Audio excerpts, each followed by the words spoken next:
کیا تیسرے جنگ عظیم کا خطرہ ٹل سکتا ہے یا جنگ ہو کے رہے گی؟ اور بظاہر تو یہی لگتا ہے کہ ہو کے رہے گی، ٹلنے کی کوئی صورت نہیں۔ کیا لوگ اللہ تعالیٰ کی طرف لوگوں کی طرف رغبت زیادہ پیدا ہو رہی ہے یا کم ہو رہی ہے؟ کم ہو رہی ہے۔ جی، کیا لوگ برائیوں میں زیادہ پڑھ رہے ہیں یا نیکیوں میں زیادہ پڑھ رہے ہیں؟ برائیوں میں پڑھ رہے ہیں۔ ہیں برائیوں میں پڑھ رہے ہیں۔ یہاں کا جو survey, come is come you کے کا سروے تو میں بتا دیتا ہوں، انہوں نے یو کے سروے علاوہ اس کے کہ خدا تعالیٰ کی طرف جھکتے ہیں اور خدا تعالیٰ کا حق ادا کرتے ہیں یا نہیں، ایک انسان کا جو حق ہے، بندوں کے حقوق ہیں، ان میں بھی انہوں نے سروے کیا کہ چیریٹی جو ہے، دینے والے، غریبوں کی مدد کرنے والے،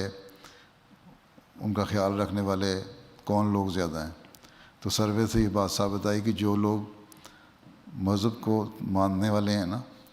جو خدا پہ یقین رکھنے والے ہیں، وہ زیادہ چیریٹی کرتے ہیں، اور جو خدا پہ یقین نہیں رکھتے وہ بالکل چیریٹی نہیں کرتے، ٹھیک ہے، یا بہت کم، معمولی۔ اور مذہب میں یقین رکھنے والوں میں بھی جو مسلمان ہیں وہ نسبتاً زیادہ بہتر ہیں۔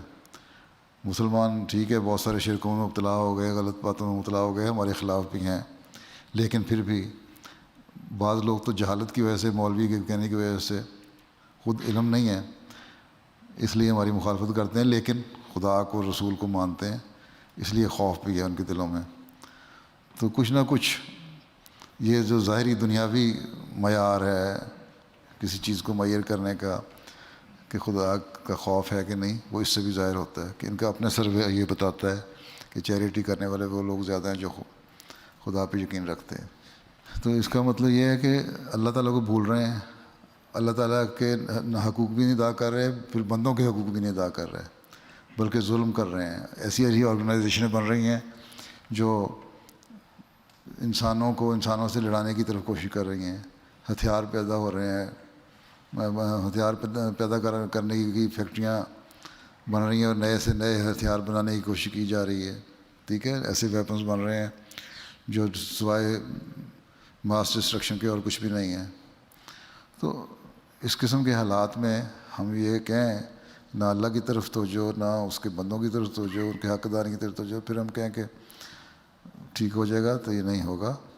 اور یہ نشانات ہمیں بتانے چاہیے کہ اس زمانے میں حضرت مسیح علیہ السلام نے فرمایا تھا کہ اگر تم اللہ اور اس کے بندوں کے حقوق ادا نہیں کرو گے تو آفات آئیں گی،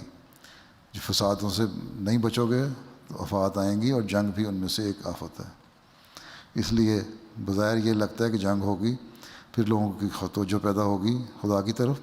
اس لیے اس سے پہلے میں آپ کو کہتا ہوں کہ آپ لوگ اپنے لوگوں کو بتا دیں کہ اسلام کی تعلیم کیا ہے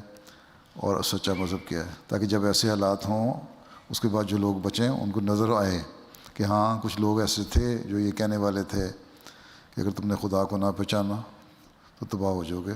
اور یہ تباہی اس کا نتیجہ ہے۔ اس لیے بظاہر تو یہ لگتا ہے، کب یہ ہمیں نہیں پتہ، بظاہر یہ لگتا ہے کہ جنگ ہوگی، اور اس پھر اللہ تعالیٰ کی طرف رجوع پیدا ہوگا، اور پھر آپ لوگوں کو تبلیغ کے مزید موقع بھی پیدا ہوں گے۔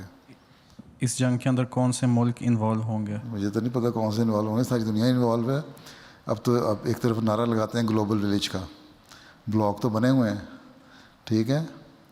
ملک انوالو سارے ہوں گی، بڑی طاقتیں ہوں گی، اور بڑی طاقتیں چھوٹے ملکوں کو اپنے اپنے علاقے میں لینے کی کوشش کریں گی۔ امریکہ چاہے گا کہ اس کا چین میں بھی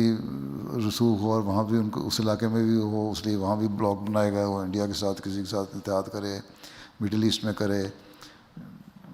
افریقہ میں کرے، تو تقریباً ساری دنیا انوالو ہو جائے گی، چند ایک ملک شاید بچ جائیں۔ سیکنڈ ورلڈ وار میں تو بہت کم لوگ انوالو تھے، اب نیوزی لینڈ وغیرہ بالکل ایک کونے میں لگے ہوئے ہیں، لیکن ان کے بھی فوجی انوالو تھے، اور اب تو بالکل ہی اکٹھی ہو چکے ہیں ملک دنیا کے، اور بلاک جب بنیں گے تو اس سے زیادہ خطرناک بنیں گے۔ اس لیے عمومی طور پہ